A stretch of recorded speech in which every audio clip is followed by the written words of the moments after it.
नमस्कार। आज मैं फिर आपके सामने अपराध की एक और घटना लेकर आया हूँ। आज के अपराध की घटना भी हालिया है, हाल फिलहाल की है। आज का प्रदेश है वही अपना उत्तर प्रदेश, जिला है शामली। शामली जिले के कांधला थाने से गांव गढ़ी दौलत से एक महिला असगरी 16 दिसंबर 2025 को थाने पर पहुंची और उसने बताया कि मेरे बेटे फारूक की पत्नी ताहिरा और उसकी दो बच्चियां पिछले 6 दिनों से यानी 10 दिसंबर से गायब हैं। रात में सारे बच्चे और ताहिरा और फारूक एक कमरे में सोए थे और सवेरे से ये पत्नी उसकी और दो बच्चे कमरे में या घर में ही नहीं हैं।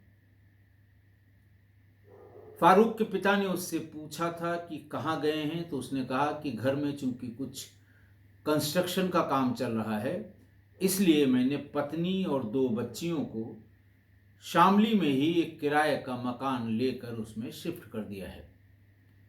पिता के ये पूछने पर कि कहाँ पर है ये मकान, उसने कोई जवाब नहीं दिया। थानाध्यक्ष से असगरी ने कहा कि साहब, मौके पर चल के जरा देख लीजिए, जरा पता कर लीजिए कि आखिर बच्चे हमारे कहाँ गए। उसकी एक लड़की जो उस वक्त सो रही थी जब ये तीनों गायब हुए, जिसका नाम जो गायब हुए, उसने अपनी दादी असगरी को बताया कि मैंने अब्बू को अम्मी के कपड़े जलाकर और जो दो शौचालय बन रहे हैं उसके सामने वाले गड्ढे में फेंकते हुए देखा था और इसी बात से मुझे डाउट हो रहा है, इसलिए मुझे शंका हो रही है कि कुछ न कुछ गड़बड़ है, इसलिए आप लोग चलकर देख लीजिए। खैर, उसकी बात, बुजुर्ग महिला की बात कन्विंसिंग थी और वो फौरन पूरी फोर्स लेकर उस मकान पर पहुंचे फारूक के। फारूक घर पर ही मिल गया था और उससे पूछताछ कर दी गई, पूछताछ शुरू की गई। तो उसने पहले तो थोड़ी देर उसने बात इधर उधर टहलाई, उसके बाद फिर उसने बात करना शुरू किया और उसने कहा कि साहब, मैंने तीनों को मार दिया है। पूछा गया क्यों मार दिया। उसने ये बताया कि साहब, मैंने मेरी पत्नी से कुछ इस बीच में झगड़ा हुआ था। एक दिन वो बहुत गुस्सा होकर घर से अपने मायके चली गई। मैं काम पर गया, वो बड़ी शादी ब्याह में खाना बनवाने का ठेका फारूक लिया करता था। तो उसने कहा जब मैं घर लौट कर आया तो देखा हमारी पत्नी ताहिरा का बुर्का घर पर ही है, तो मैं समझ गया कि ये बिना बुर्के के घर से बाहर गई है। उससे उसी वजह से मेरे मन में गुस्सा आ गया, मेरे मन में क्रोध सवार हो गया और कुछ दिन बाद जब वो लौट कर आई तब भी वो बुर्का नहीं पहने हुए थे। ये बात मेरे मन को कचोट रही थी, मुझे मेरी बेइज्जती लग रही थी, इसलिए मैंने तय कर लिया कि मैं अपनी पत्नी को मारूंगा। पत्नी को रात में करीब 10 बजे के आसपास उसने ये कहा कि मेरे लिए चाय बना दो। ताहिरा जैसे ही जो किचन, छोटा सा किचन है उनके यहाँ, उसमें चाय बनाने गई तो उसको तमंचे से सटाकर सिर में गोली मार दी। मेरी पत्नी चिल्लाई तो मेरी दो बेटियां, आफरीन 14 साल की और सहरीन 7 साल की, ये दोनों चिल्ला उठी। मैंने आफरीन को भी गोली मार दी और सहरीन का गला दबाकर उसकी हत्या कर दी। पुलिस ने पूछा कि ये डेड बॉडीज कहाँ हैं, इनका क्या किया तुमने। उसने कहा साहब, जो हमारे यहाँ शौचालय बन रहा है उसी के सामने मैंने सेप्टी टैंक के लिए एक 9 फीट गहरा गड्ढा खुदवाया था। रात में ही उन तीनों को उसी में डाल दिया, पत्नी को और दोनों बच्चियों को, और उसके ऊपर मिट्टी ढक के उसके ऊपर प्लास्टर लगा दिया कि कल को अगर कोई पूछे तो मैं कह दूं कि मेरा ये सेप्टी टैंक बनकर तैयार हो गया है, ऊपर से कवर कर दिया गया है। पुलिस ने फौरन एसडीएम की मौजूदगी में ऊपर का प्लास्टर तोड़कर और गड्ढे की खुदाई की 6 दिन बाद, और उसमें 2 मासूमों और उसकी पत्नी ताहिरा की लाश मिल गई। पूरा घर सन्न था, पूरा परिवार सन्न था। ये गांव कांधला कस्बे से करीब 5 किलोमीटर दूर है। नाम है गढ़ी दौलत। हरियाणा के पानीपत बॉर्डर के ठीक नज़दीक है। एक तंग गली में 100 स्क्वायर गज में बना हुआ ये मकान है। वहाँ 9 फीट का वो गड्ढा जिसे खोद कर वो लाशें निकाली गईं वो मौजूद थी। उसके बगल में 2 नए शौचालय बने थे, सीमेंटेड प्लास्टर भी हुआ था। आसपास के लोगों ने ये बताया कि 10 दिन पहले ये गड्ढा खोदा गया था, और उसने सबको बताया था कि अपने ये 2 नए बाथरूम के लिए, वो सेप्टी टैंक के लिए ये गड्ढा खुदवाया है।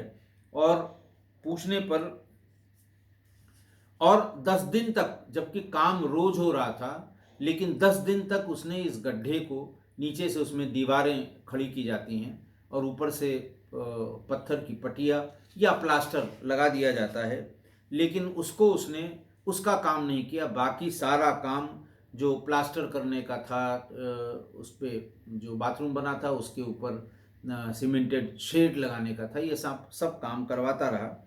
और ये जो है इस गड्ढे का, इस सेप्टी टैंक का कोई काम उसने नहीं किया। फारूक की बूढ़ी माँ असगरी जो थाने पर शिकायत करने गई थी, उसने बताया कि इस मकान में फारूक अपनी पत्नी के साथ ताहिरा और उसके 5 बच्चों के साथ रहता था। परिवार के बाकी लोग सब अलग अलग घरों में रहते थे। कुछ दिन पहले, यानी 6 दिन पहले, फारूक पूरे परिवार के साथ एक ही कमरे में सोया। सुबह सब उठे तो बहू ताहिरा और उसकी 2 बेटियां आफरीन और सहरीन कमरे में नहीं थी। जब घर में तलाश शुरू हुई और पिता दाऊद ने बेटे फारूक से इसके बारे में पूछा, तो उसने कहा कि घर में काम चल रहा था, इसलिए उसने पत्नी और दोनों बेटियों को शामली में ही कस्बे में एक घर किराए पर लेकर उसमें शिफ्ट कर दिया है। बाप ये पूछता रहा कि कहाँ पर है, हम भी जरा बच्चों का हाल चाल ले आएं, लेकिन उसने वो पता नहीं बताया कहाँ पर शिफ्ट किया है।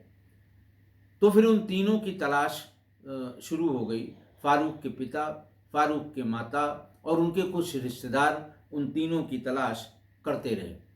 इसी बीच में उसकी एक जिंदा बची हुई बेटी ने अपनी दादी असगरी को बताया कि अब्बू ने अम्मी के सारे कपड़े जला दिए थे, और इसी वजह से, और ये 2 बातें असगरी को खटक गईं।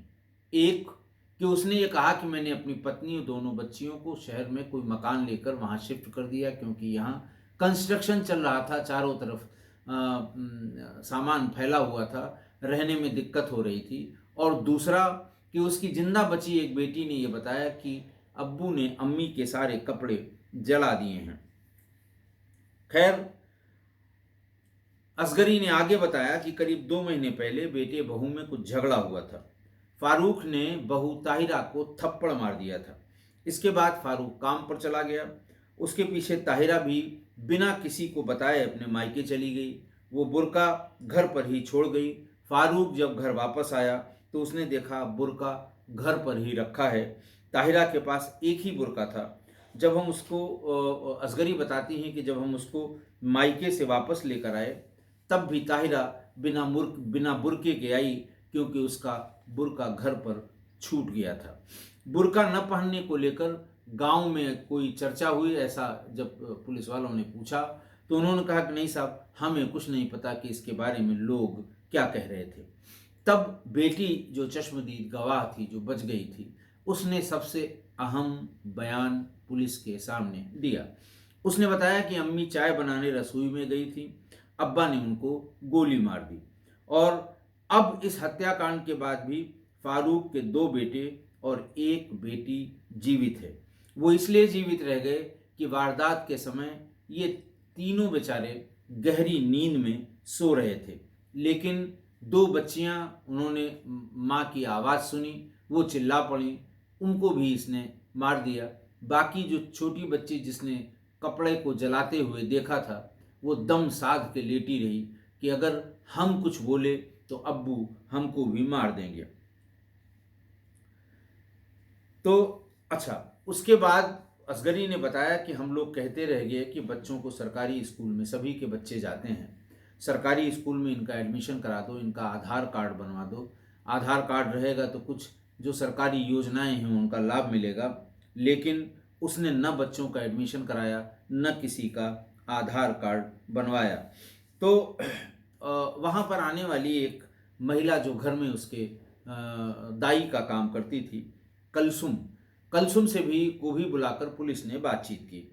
तो उसने ये बताया कि साहब, हम जब जब घर पे आते थे तब एक ही बात महसूस करते थे कि फारूक अपनी पत्नी और बच्चों को घर चलाने के लिए पैसा बिल्कुल नहीं देता था, और इसी पैसे के लिए दोनों में लड़ाई होती थी। और जब उसकी पत्नी ताहिरा गर्भवती भी रहती थी तब भी वो उसके साथ बहुत मारपीट करता था। बुर्का पहनने का क्या विवाद था, कुलसुम से ये पुलिस ने पूछा। इस पर उसने कहा कि साहब, ताहिरा अपने मायके चली गई थी, उसे बहुत पीटा था, वो बुर्का बुर्का ओढ़कर नहीं गई थी। जब इंसान तंग हो जाता है, परेशान हो जाता है, तो उसे बुर्के का या इसका ख्याल नहीं रहता कि वो कैसे कहाँ जा रही है। बाकी महिलाओं ने भी घर की बताया कि फारूक अपने बीवी बच्चों को घर से बाहर निकलने नहीं देता था। उसने आज तक किसी का आधार कार्ड नहीं बनवाया। तो उसको वो ये कहता था कि अगर वो आधार कार्ड बनवाएगा तो उसका फ़ोटो खिंचवाने के लिए बुर्का चेहरे से हटाना पड़ेगा। फारूक के कुल 5 बच्चे थे। बड़ी बेटी की उम्र 14 साल थी। उसके बावजूद उसने आज तक किसी बच्चे का एडमिशन नहीं कराया था। फारूक के इस व्यवहार को वहाँ आसपास के रहने वाले भी नहीं समझ पाए कि आखिरकार उसकी मंशा क्या थी और क्या वो पत्नी पर शक करता था, जो इस तरह की बातें उसके दिमाग में आया करती थी। खैर, पुलिस ने उसको गिरफ्तार करके जेल भेज दिया। आज की घटना देखिए, घर में पत्नी और 5 बच्चे, घर में कंस्ट्रक्शन का काम चल रहा था। 2 कमरे और 2 शौचालय निर्मित हो रहे थे। शौचालय निर्मित हो गए थे, कमरे बन रहे थे। मतलब ये कि घर में खाने के लाले नहीं थे। कंस्ट्रक्शन जो इतने हुए हैं, गड्ढा खोदा गया, 2 शौचालय बने, 2 कमरे बन रहे हैं, तो घर में खाने के लाले तो नहीं हैं जब इतना पैसा घर के कंस्ट्रक्शन में खर्च किया जा रहा है। और ये किस्सा बता देना कि बुर्का पहनकर मायके चली गई, इस बात पर वो गुस्सा था, पर जिस तरह उसने ये कोल्ड ब्लडेड मर्डर किया, उसे सिर्फ बुर्का पहनकर न जाना कारण नहीं हो सकता। जब सारे बच्चे सो गए तभी पत्नी को ये कहना कि चाय बना दो, और चाय बनाते समय उसकी कनपटी पर तमंचा लगाकर गोली मार देना। 10 दिन से घर में 9 फीट का गहरा गड्ढा खोदकर उसमें कंस्ट्रक्शन न कराना और उसे खोदकर छोड़ देना शौचालय के सामने, इसलिए ताकि लोग देखने वाले ये समझ सकें कि ये सेप्टी टैंक के लिए बनवाया जा रहा है, गड्ढा खोदा गया है। फिर पत्नी और बच्चों को मारकर इसी गड्ढे में डालकर मिट्टी को डाल देना। ये सब दर्शाता है कि पूरी नीयत से, खूब सोच समझकर और शांत दिमाग से उसने पत्नी की हत्या की, पूरी प्लानिंग करके हत्या की, और फिर उसे मारकर गड्ढे में दफना दिया। ये आदमी सिर्फ साइको नहीं हो सकता, कतई नहीं हो सकता, बल्कि ये चरम पितृसत्तात्मक ऑनर किलिंग वाली मानसिकता से ग्रस्त रहने वाला व्यक्ति है, जहां औरत बच्चों को वो अपनी मलकियत और इज्जत का सामान समझता है, मतलब समझता था। ऐसी मानसिकता की जो मुख्य वजहें हैं वो ऑनर किलिंग की सोच, मारते समय उसके दिमाग में ऑनर किलिंग ही घूम रहा होगा। पति अपना मान सम्मान स्त्री के पहनावे और चाल चलन से जोड़ता है। उसे लगता है कि इज्जत बचाने के लिए हत्या भी जायज़ है। ये इस तरह की मानसिकता वाला व्यक्ति था फारूक।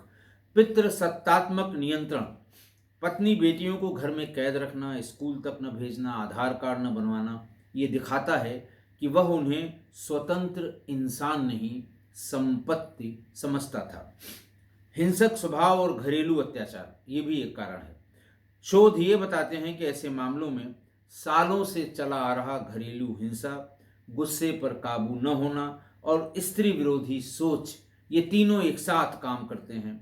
सिर्फ एक बहाना काफ़ी होता है, कोई बहाना मिल जाए तो ये तीनों इकट्ठा होकर, और फिर तीनों का मतलब कि घरेलू हिंसा, गुस्से पर काबू न होना और स्त्री विरोधी सोच, तब ये इस तरह के कांड करता है।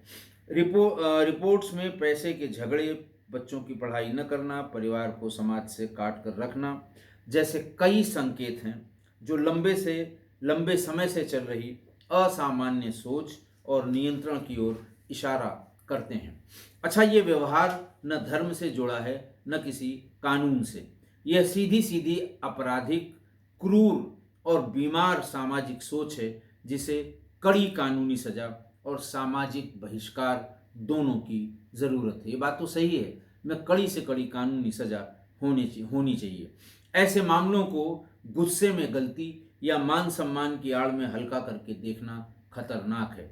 ये स्त्री विरोधी हिंसा को और भी बढ़ावा देता है। अगर आप इसे गुस्से में की गई गलती मान लें या फिर मान सम्मान यानी ऑनर किलिंग ही सिर्फ मान लें, तो ये और स्त्री विरोधी हिंसा को बढ़ावा देगा। इस संबंध में 2 शेर हैं जो मुझे ढूंढने पर मिले हैं कि कितने चेहरे थे जो घर की दीवारों में दफन हुए। कितने चेहरे थे जो घर की दीवारों में दफन हुए, एक ही गैरत की आग ने सारे रिश्ते खाक किए। एक ही गैरत की आग ने सारे रिश्ते खाक किए। दूसरा शेर है कि वो खुद को खुदा समझता था घर के आंगन में। वो खुद को खुदा समझता था घर के आंगन में, उसी के हाथों शाहिद उसकी दुनिया कब्र बनी। शाहिद का लिखा हुआ है ये।